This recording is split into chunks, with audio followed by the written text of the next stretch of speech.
안녕하십니까, 서클 킴입니다. 자, 오늘 컨텐츠는요, 우리 이병근 감독 대행에 대해서 얘기를 좀 해볼까 합니다.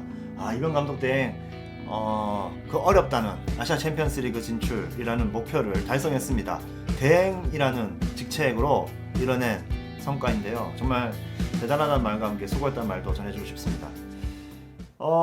오늘 컨텐츠는 바로 이 이병근 감독 대행이 이제 정식 감독으로 승격을 해야 되지 않겠느냐에 대해서 얘기를 할까 합니다. 이병 감독 대행님이 이제 안드레 감독 뒤를 이어서 감독 대행 자리를 맡게 됐습니다. 정식 감독은 아니고요, 아직. 안드레 감독이 나갈 때 상당히 좀 말 되게 많았잖아요. 예, 논란이 되게 많았고, 처음에는 뭐 갑자기 안드레 감독이 뭐 작별 인사를 고하고 뭐 구단이 재계약을 하지 않았다 뭐 그런 말이 있었는데, 나중에 뭐 조강래 대표이사님께서 무슨 소리 하느냐, 우리는 이미 작년부터 계속해서 재계약을 얘기했었다. 근데 안드레 감독이 재계약에 응하지 않았다. 그리고는 가만히 있다가 뭐 중동에 큰 돈 받고 갔다. 그래놓고는 나가기 전에 대급씨한테 괜히 금액 크게 질러가지고 한번 떠보기나 하고, 그러니까 또 안드레 감독이 아니다 무슨 소리 하느냐, 재계약 계획 받은 적이 없다 뭐 계속 그러는 말이 오갔는데, 되게 좀 씁쓸했던 그런 이별이었습니다. 안드레 감독이 대급시와 감독 맡으면서 되게 좀 성공을 거뒀지 않습니까? FA컵 우승도 하고 대구를 되게 인기팀으로 만들어 놨는데, 그 마지막 마무리가 되게 좀 안 좋아서 다시 안드레 감독이 K리그 무대로 복귀하기도 아마 힘들 것 같아요. 그렇게 좀 안 좋게 헤어져가지고. 아무튼 그렇게 논란거리를 만들고 안드레 감독과 이제 이별했습니다. 그렇게 이별한 상태에서 이제 그 뒤를 이어서 바로 우리 이병근 감독 대행이 이제 감독 대행을 맡게 됐습니다. 자, 그러면 이병근 감독 대행이 누군지부터 인물 체크 한번 들어가 보도록 하겠습니다. 1973년생입니다. 올해로 만 47세입니다.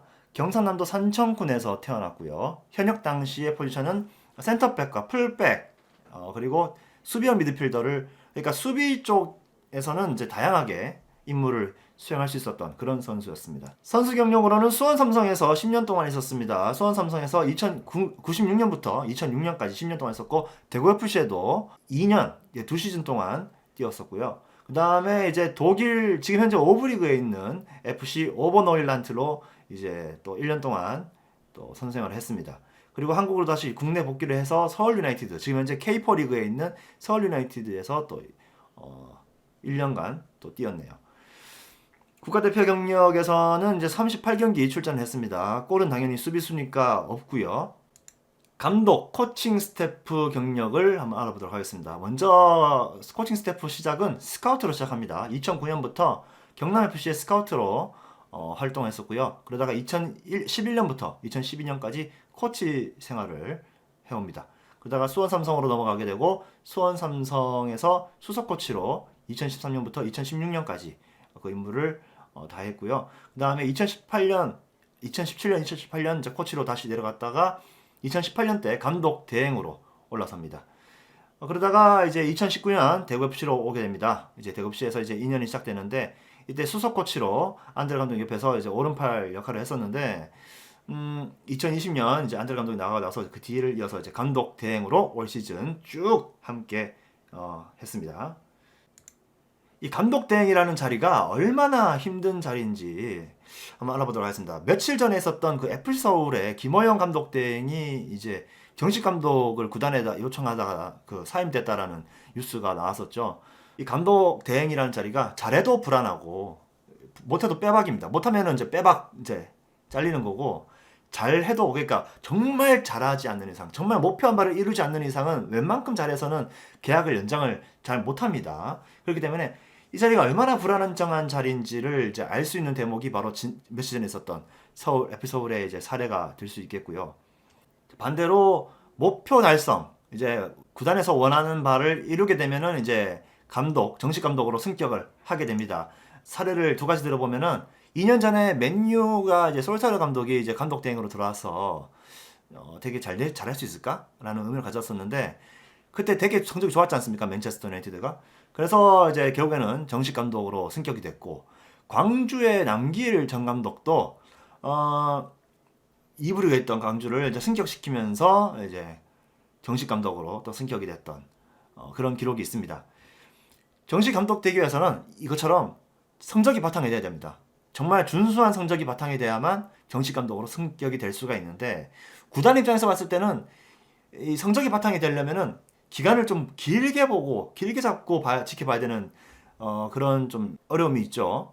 예. 그렇기 때문에 서울 FC 서울에서 이제 구단이 그 취했던 액션이 사임을 하게 된 그 배경이 구단 입장에서는 어떻게 보면 좀 이해가 갑니다. 예, 이해가 좀 가는 부분이고, 하지만은 이병근 감독 대행의 또 모습을 보고 있으면 빨리 좀 정식 감독을 시켜줘야 되는 게 아닌가라는 또 생각을 하게 됩니다.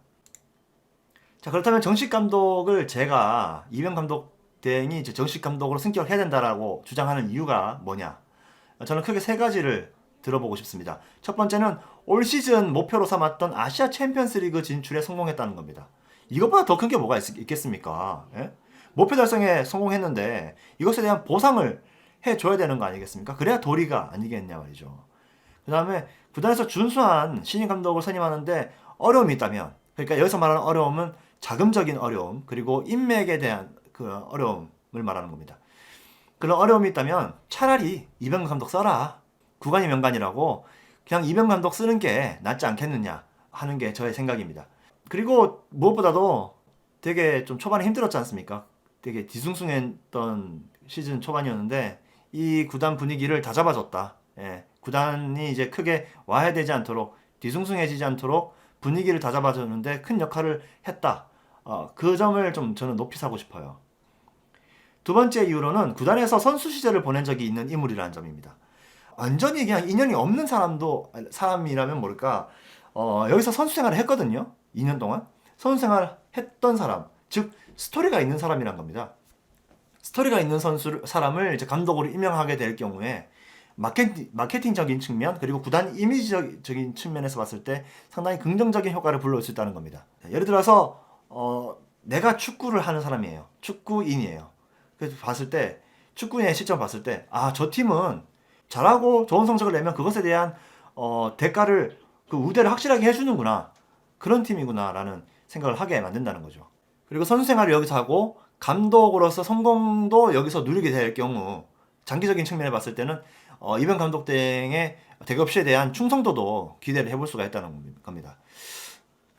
여러 가지 메리트가 있는데, 이런 메리트들을 구단이 좀 생각을 해서 좀 하루빨리 좀 승격을 시켜줬으면 좋겠어요.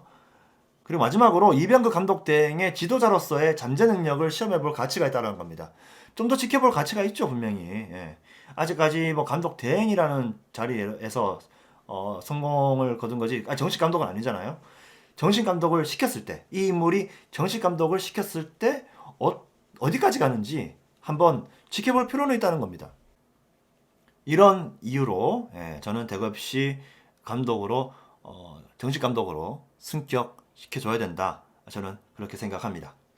자, 우리 이병근 감독 대행 정말 한 시즌 동안 참 수고 많으셨는데, 어쩌면은 벌써 구단과 이야기가 됐을지도 모릅니다.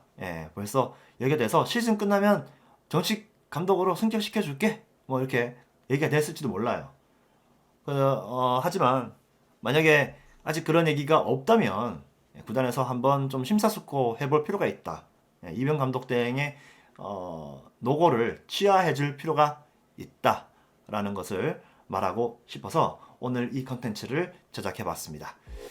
여러분들의 생각은 어떤지 한번 또 댓글로 여러분들의 의견도 남겨보시는 것도 좋을 것 같습니다.